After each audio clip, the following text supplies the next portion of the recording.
So Wendy has asked me to do a fit video for the Wizard Uno. I know that there's a lot of questions on the Facebook group, and I imagine she gets a lot over email and stuff as well, about how you actually fit these, because they are slightly different to other reusable nappies. Just really quickly, I know Wendy did a demo video kind of explaining all of this, but I thought it would help just to kind of go through it immediately before I do the fit video later on. So you've got the rise poppers here. There's a little card that comes with these nappies that tells you approximately what size they need to be on each rise. But they're obviously not always accurate. They are just a guide. For most people, I imagine they're pretty spot on. But if you have sort of a larger baby or a taller baby, you might find that you go onto different rises at different times. Just as an example, I have a almost 7-month-old who's quite small. She's only about 12 pounds. She's currently on the middle rise, but she's quite long. My son, on the other hand, is 2 and very large, but he has a very small bum, so he's actually on the middle rise as well. So I've seen a lot of people saying that they don't think these nappies will fit all the way to potty training, but he is actually on the middle rise with some side poppers to spare as well, and he's in 3 to 4 clothes. So they do fit a lot longer than you might think. As babies grow, they obviously change shape, so the way that you fit this is going to change as they grow. Just another few points as well. So you've got these snaps here. These are obviously for the waist. You've got 2 on each side, the vertical rows underneath. This one here is a bit different. I don't really see many nappies with this. I don't even actually know what it's called. I go with stability popper because it kind of stabilizes the nappy, make sure that, you know, your wings don't droop up or down. So when you fit this nappy, you shouldn't have this bit sticking out at the top and it shouldn't be sagging down the bottom. This does a lot to prevent that, which is great. For smaller babies as well, you've got these 2 poppers here. So it just means that when they are quite small, I had to do this on my daughter when she first fit into these, you can stagger the waist over to make it even tighter. Just gonna pop these back up. The one thing that we get questions about is leg leaks, just having gaps here. That seems to be a big thing. I've gone through a couple of ways in the fit video later to prevent that, but the other thing that you can do on these nappies is to stagger the poppers.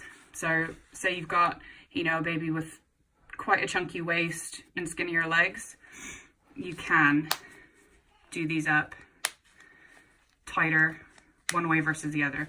So you've got all this sort of extra here to accommodate the larger stomach, and then these are a bit tighter to prevent any gaps in the legs.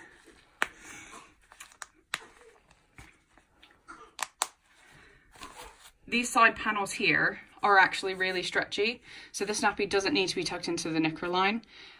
So if these lay over top of your baby's thighs, kind of if they go over with this bit here or any of this fabric here, they are quite thin and it is quite stretchy, so it's absolutely fine if this hangs over the thigh and doesn't need to be tucked over the top of their leg to work. Okay, so just before we actually go ahead and fit the nappy, just want to do a couple of things beforehand. So we're going to do the rise poppers up first. I find that's a lot easier. If it's your first time using one of these, go with the fit guide initially. You can always adjust it later on. But at the moment we are on the middle rise. So I'm just going to pop these down.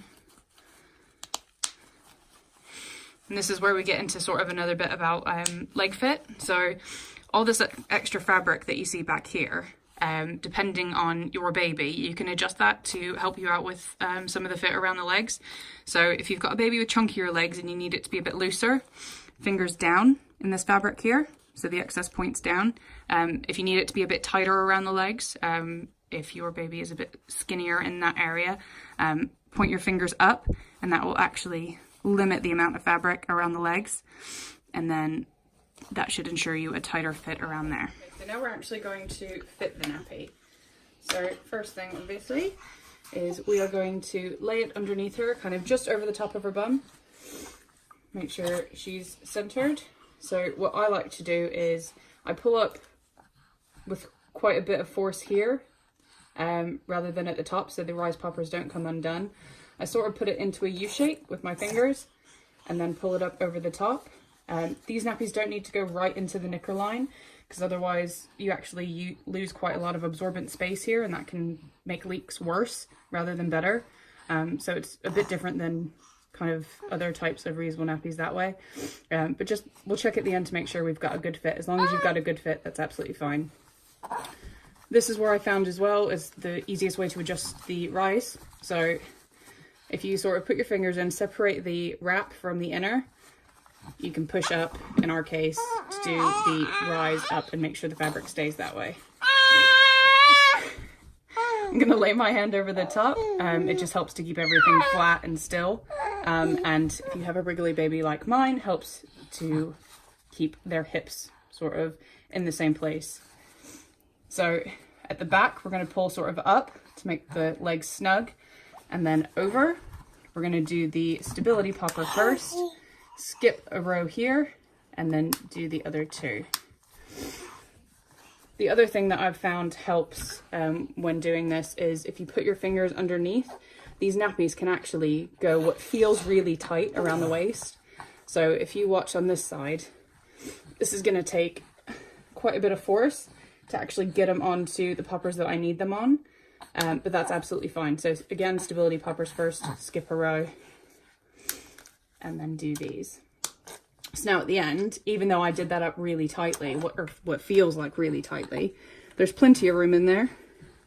She's comfortable.